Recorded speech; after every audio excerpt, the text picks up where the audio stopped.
Vector form of Coulomb's law. तो दोस्तों सबसे पहले डायग्राम बना लेते हैं। ये एक्स वाई जेड एक्सिस, ये एक्स एक्सिस है, इसको हम लोग बना लेते हैं वाई एक्सिस और इसको बना लेते हैं Z axis. X Y plane में हम लोग कोई दो चार्ज Q1 और Q2 ले लेते हैं, Q1 एंड Q2। इसको हम लोग O पॉइंट मान लेते हैं। O से Q1 के बीच जो पोजीशन वेक्टर है उसको हम लोग ले लेते हैं R1। Position vector of Qn is R1, इसको हम लोग A भी मान लेते हैं। और O से Q2 की पोजीशन वेक्टर को हम लोग मान लेते हैं R2, इसको हम लोग B भी मान लेते हैं। और AB डिस्प्लेसमेंट वेक्टर को हम लोग ज्वाइन कर देते हैं, जिसको हम लोग R12 या R21 मानेंगे, जो भी मानना होगा। तो इसको हम लोग Q1 और Q2 दो चार्जेज लेते हैं इस प्लेन में, जहां पर OA की पोजीशन वेक्टर R1 ले रहे हैं और OB की पोजीशन वेक्टर R2 ले रहे हैं।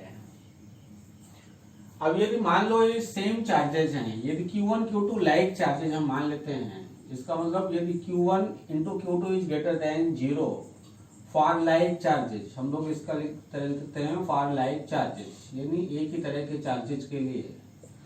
तो यदि लाइक चार्जेज होंगे Q1 और Q2 तो इनके बीच रिपल्सन होगा, इनके बीच रिपल्सन होगा, यानी Q1 Q2 को रिपल करेगा और Q2 Q1 को रिपल करेगा। इसको हम लोग मान लेते हैं vector leading from Q1 to Q2 को हम लोग मान लेते हैं R12। Vector leading from Q1 to Q2 को हम लोग मान लेते हैं R12 और vector leading from Q2 to Q1 को हम लोग मान लेते हैं R21। इसको हम लोग मान लेते हैं R21। अब एक रिपल्सन हो रहा है इस केस में, that is Q1 and Q2 is greater than 0, यानी product of Q1 into Q2 is greater than 0। इसको हम लोग बोल सकते हैं force on one, that is F12, force on one due to 2। और इसको हम लोग मान सकते हैं फोर्स ऑन 2, F2 into 1, यानी force on 2 due to 1। This is for like charges, ये लाइक चार्जेस के लिए है। और यदि हम लोग अनलाइक चार्जेस लें, फॉर अनलाइक चार्जेस, इसका मतलब एक चार्ज पॉजिटिव हो और दूसरा नेगेटिव हो, तो इस केस में जो आपकी वेक्टर है, यूनिट वेक्टर है, यदि हम इसको यूनिट वेक्टर मान लें, यूनिट वेक्टर R12 और इसको यूनिट वेक्टर R21 मान लें, तो इसकी डायरेक्शन तो सेम ही होगी, इसमें कोई चेंज नहीं आएगा। इसको हम लोग मान सकते हैं unit vector R12, means vector leading from 1 to 2, और इसको हम लोग मान सकते हैं R21, that is vector leading from 2 to 1। लेकिन ये अट्रैक्टिव होगा क्योंकि यहाँ पर Q1 into Q2 is less than 0 है, इसलिए अट्रैक्टिव होगा। तो फोर्स ऑन 1 ड्यू टू 2, यानी F12 की डायरेक्शन यही होगी और F21 की डायरेक्शन इधर होगी, यानी ये फोर्स अट्रैक्टिव होगा। तो पहले हम सबसे पहले यहाँ पर जो देखते हैं उसमें देख लेते हैं कि Q1 Q2 लाइक चार्जेज है। यहाँ पर हम लोग देख रहे हैं for Q1 into Q2 is greater than 0 के लिए। तो जो फोर्स यहाँ पर लगेंगे, हम लोग फोर्स ले लेते हैं दो। तो एक फोर्स यहाँ मान लेते हैं F12, that is force on 1 due to 2। Similarly हम लोग यहाँ मान लेते हैं F21, that is force on 2 due to 1। तो पहले हम लोग ले लेते हैं यहाँ पर let OA is equal to position vector R1 and OB is equal to position vector R2, ऐसा हम लोग मान ले रहे हैं। एंड दैट इज AB को हम लोग मान लेते हैं AB वेक्टर ए भी हम लोग मान लेते हैं दैट इज R12, और यदि हम लोग बी ए मानेंगे बाद में, सपोज करो बी ए मानते हैं तो ये हो जाएगा -R12, यानी अपोजिट हो जाएगा इसका। तो इस तरह से हम लोगों ने वेक्टर मान लिया है। अब हम लोग R12 को A B is equal to R12 को हम लोग R12 को R2 माइनस R1 भी लिख सकते हैं। तुम लोगों को मालूम है हम लोग ट्रायंगल लॉ से इसको लिख सकते हैं। सिमिलरली यदि हम लोगों को R12 लिखना हो तो R12 को R21 को हम लोग R1 माइनस R2 लिख सकते हैं। यहाँ R12 का मतलब है vector leading from Q1 to Q2, और R2 का मतलब है that is vector leading from Q2 to Q1। इस तरह से इसको ले सकते हैं। R12 को हम लोग R2 माइनस R1 लिख सकते हैं, और R12 को हम लोग R2 माइनस R1 लिख सकते हैं। तो इस तरह से जो एक बेसिक आइडिया है वेक्टर फॉर्म की वो हमने पूरा लिख दिया है। अब हम लोग देखते हैं force on Q1 due to Q2, that is force on charge Q1 due to Q2। इसको हम लोग लेते हैं vector F12, force on charge Q1 due to Q2, यानी Q1 पर Q2 के कारण फोर्स। इसको हम लोग लिखते हैं F12, force on 1 due to 2, that is F12 is equal to, हम लोग लिख सकते हैं 1/4 पाई एप्सिलॉन नॉट, या के लिख सकते हैं जो भी लिखना हो, that is Q1 Q2 upon इनके बीच की जो डिस्टेंस है वो R12 है, जो डिस्टेंस है वो R12 है। तो हमने लिख लिया R12 स्क्वायर, और यूनिट वेक्टर लेंगे यहाँ पर, क्योंकि Q1 चार्ज पर 2 फोर्स लगा रहा है, इसलिए जो डायरेक्शन होगी फ्रॉम Q2 टू Q1 होगी, इसलिए -R12 होगी, या R21 हम लोग पहले लिख सकते हैं, R21 यूनिट वेक्टर R21। तो डायरेक्शन यहाँ पर अपोजिट होगी जो हम लोग ले रहे हैं, क्योंकि force on Q1 due to Q2 इसके कारण फोर्स इधर लगेगा, और हम लोग फोर्स ले रहे हैं F12।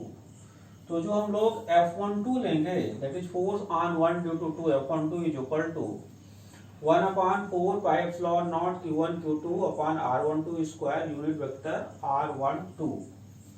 इसको हम लोग कुछ ऐसा भी लिख सकते हैं F12 is equal to 1/4 pi epsilon naught Q1 Q2 upon R12 square.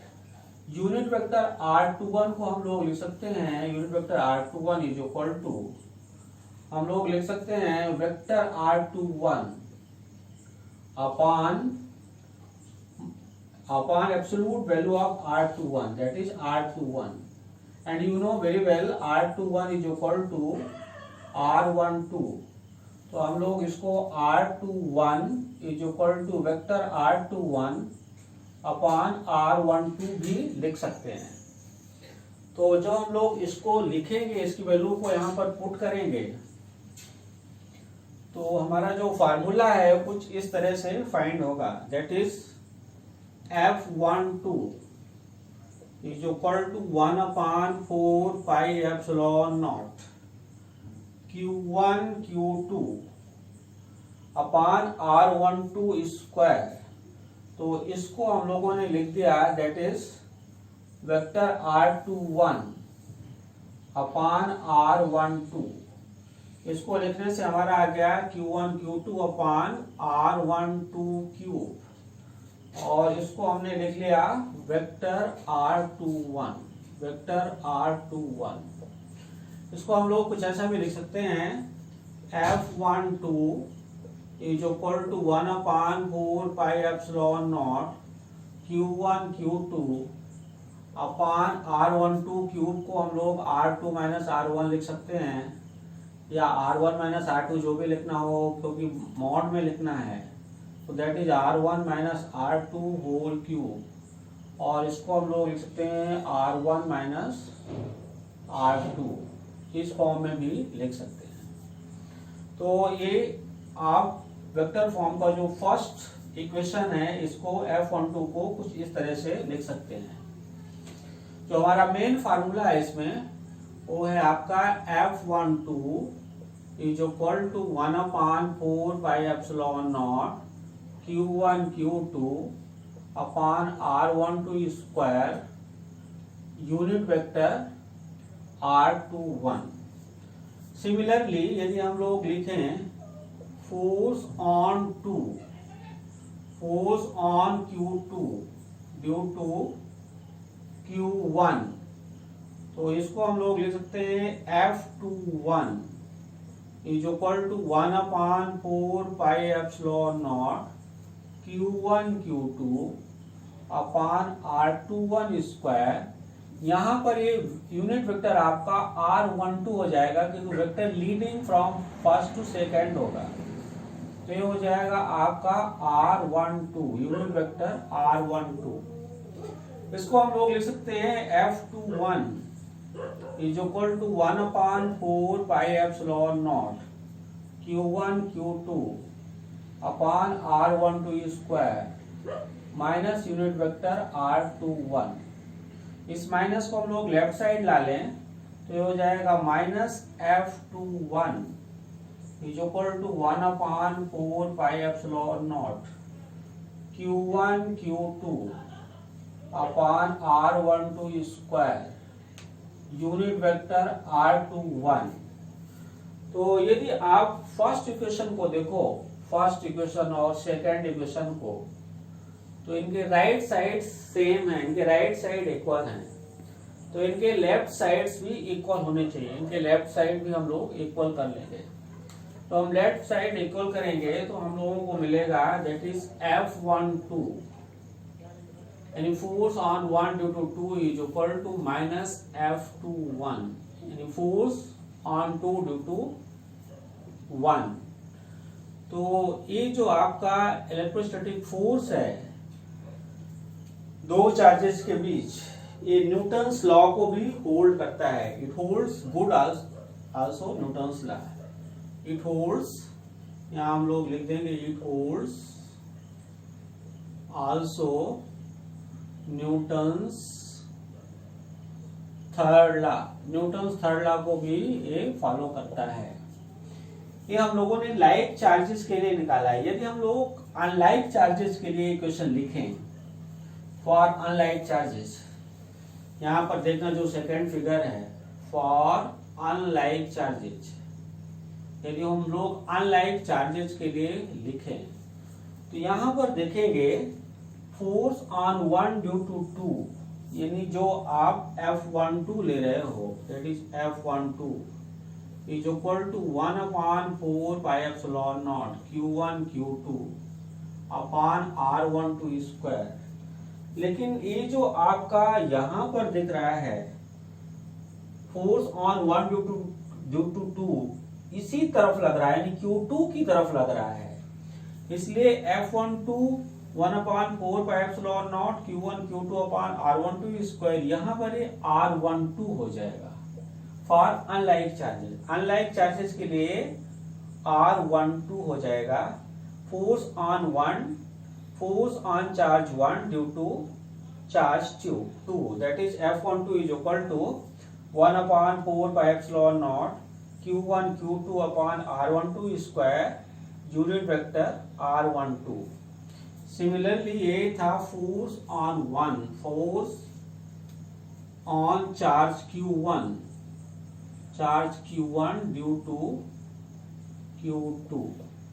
Similarly हम लोग लिख सकते हैं similarly force on charge Q2 due to Q1 इसको हम लोग लिख लेंगे F21 is equal to 1/4 pi epsilon naught Q1 Q2 upon R square, और ये भी आपका फिर से R21 हो जाएगा क्योंकि डायरेक्शन यहाँ फोर्स ऑन 2 ड्यू टू 1, यानी इसमें 1 के कारण फोर्स इसी तरफ होगा, इसलिए R21 होगा। यदि हम लोग इसको बदलना चाहें कि लेफ्ट साइड इक्वल हो जाए तो फिर हमको इसको लिखना पड़ेगा, that is F21 is equal to 1/4 pi epsilon naught Q1 Q2 upon R12 square minus unit vector R12। इस माइनस को हम लोग लेफ्ट साइड लाएं तो ये हो जाएगा minus F21 is equal to 1/4 pi epsilon naught Q1 Q2 upon R12 square unit vector R12। फिर से यदि हम लोग ये इक्वेशन फर्स्ट और इक्वेशन सेकंड ले लें और इक्वेशन फर्स्ट और इक्वेशन सेकंड को कंपेयर करें तो फिर एक बार हम लोग देख सकते हैं कि F12 is equal to minus F21 हो जाएगा, and it also holds for Newton's third law. तो whether we are taking like charges and unlike charges, चाहे हम लोग लाइक चार्जेस के लिए ले या अनलाइक चार्जेस के लिए, whether we take like charges और unlike charges, the force equation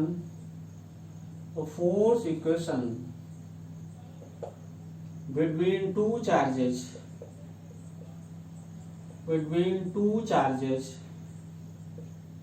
holds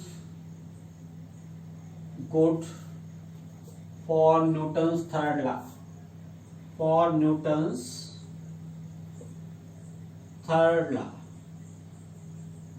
तो इस तरह से हम लोग कूलम्स लॉ को या vector form of Coulomb's law को एक्सप्लेन कर सकते हैं उसके वेक्टर फॉर्म में, जब चार्जेस लाइक हो यानी लाइक चार्जेस हो, दोनों चार्जेस पॉजिटिव हो या दोनों चार्जेस नेगेटिव हो। Thank you.